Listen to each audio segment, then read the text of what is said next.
क्या सीता मंदोदरी की बेटी थी? एक बार लंकापति रावण के तप से खुश होकर भगवान ब्रह्मा उसे वरदान मांगने को कहते हैं। रावण उनसे अमर होने का वरदान मांगता है। ब्रह्मा जी उसे अमर होने के अलावा कोई दूसरा वरदान मांगने को कहते हैं। रावण वरदान में मांगता है कि मुझे सुर, असुर, पिशाच, नाग, किन्नर या अप्सरा कोई भी न मार सके। रावण मनुष्य द्वारा न मारे जाने के बारे में नहीं बोलता है, क्योंकि वह मनुष्य को तिनके के समान समझता था। वरदान पाने के बाद रावण हर तरफ तबाही मचाना शुरू कर देता है। एक दिन वह दंडकारण्य नामक जगह पहुंचता है, जहां ऋषिमुनियों का निवास था। रावण को ऋषिमुनियों को मारना उचित नहीं लगा, लेकिन वो उन ऋषिमुनियों के रक्त को एक कमंडल में भरकर साथ ले जाता है।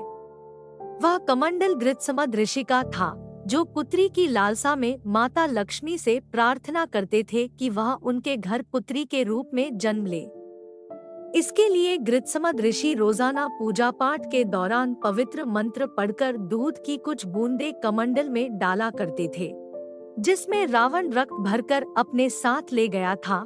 रावण कमंडल को लंका ले गया और वहां पहुंचकर कमंडल अपनी पत्नी मंदोदरी को देकर कहता है, यह विषैले रक्त से भरा है, इसे संभाल कर रखना और किसी को मत देना। कुछ दिन बाद विहार के लिए रावण किसी पर्वत पर चला जाता है। मंदोदरी को इस तरह रावण का जाना अच्छा नहीं लगता है। वो मृत्यु प्राप्त करने के लिए कमंडल में भरे विष का पान कर लेती है। कमंडल के रक्त को पीने के कुछ समय बाद मंदोदरी गर्भवती हो जाती है। गर्भवती होने के बाद मंदोदरी घबरा जाती है कि महल में मौजूद अन्य लोग उसके बारे में क्या सोचेंगे। फिर मंदोदरी तीर्थ यात्रा का नाम लेकर कुरुक्षेत्र चली जाती है। वहां मंदोदरी एक बच्ची को जन्म देती है, लेकिन लोकलाज के चलते वो उसे एक कलश में रखकर जमीन में दफना देती है। कुछ दिनों बाद राजा जनक भी कुरुक्षेत्र जाते हैं। जब वह जमीन में हल चलाते हैं तो उन्हें वहां कलश मिलता है, जिसमें मंदोदरी ने बच्ची को रखा था। बच्ची को कलश से निकालते ही आसमान से फूलों की वर्षा होने लगती है और साथ में आकाशवाणी भी होती है।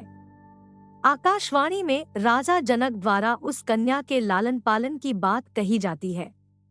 हल के आगे का नुकीला भाग से टकराने की वजह से कलश मिला था, इसलिए राजा जनक ने कन्या का नाम सीता रखा।